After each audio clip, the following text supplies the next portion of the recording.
It's the last day of 2024 and I am in the middle of making the lucky black-eyed pea stew from Rancho Gordo.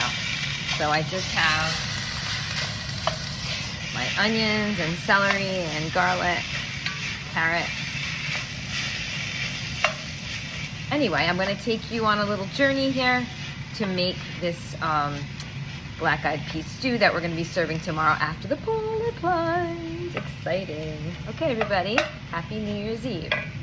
And I'm back. The veggies are all kind of sweated out. Take a peek. All right, so they're ready to have me add the black-eyed peas. They've been sitting out overnight.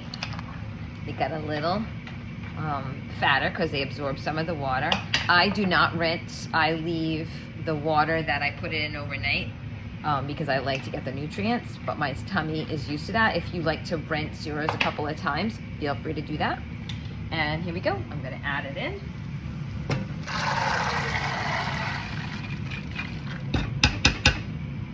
right. Take a little stir to that. And then we need to add some water. Let's go get my little, I like to use the Brita. And then I add the water till it's about an inch over the top. I'm gonna bring that to a rapid boil for about 15 minutes and then I'm gonna turn it down to simmer it for like another 35. And then I'll be adding the tomatoes and the tomato paste. So I'll be back. Okay, you should be doing this too. It's gonna be so delicious and black-eyed peas are for good luck. Alrighty, the beans have been cooking for over a half an hour after the 15-minute boil. So they've been on about a little over 45 minutes. And now what we have to do is we have to add some salt. They tell you to add a half a cup of whole tomatoes, but you know what?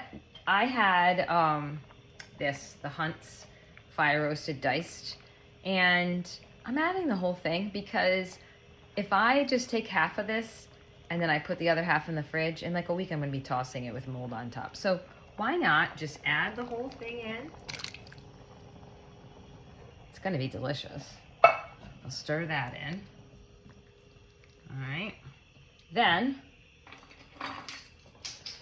it says to add 2 tablespoons of tomato paste, but I have this like really double concentrated tomato paste, and sometimes it gets a little too thick. So I'm gonna start out with 1 tablespoon right here, adding it in. And then they told me to add a tablespoon of salt, which is, to me, just a lot. I feel like salt is a personal preference. So we'll put the salt and pepper out. People want to add more, they can, but I'm just adding a teaspoon of salt. Here it is. And for the whole big pot. And I do that because I have some people in my life that can't have a lot of salt. And I want to make sure this is an option for them to eat. Yeah, so this is what it looks like. I'm going to let it simmer for another 15 minutes, and then I think we're going to be done. This is going to be perfect. I didn't have to add any more water like the recipe calls for because I soaked my beans overnight, but if you didn't soak your beans overnight, you probably had to keep adding some water as it was cooking. And yeah, there it is. This is what it's going to be like tomorrow. These are like I said, the Rancho Gordo Lucky 2025 beans. This is what the package looks like for anybody that's interested. If you've followed my Substack and you've seen this before, you know that my go-to bean is a Rancho Gordo bean.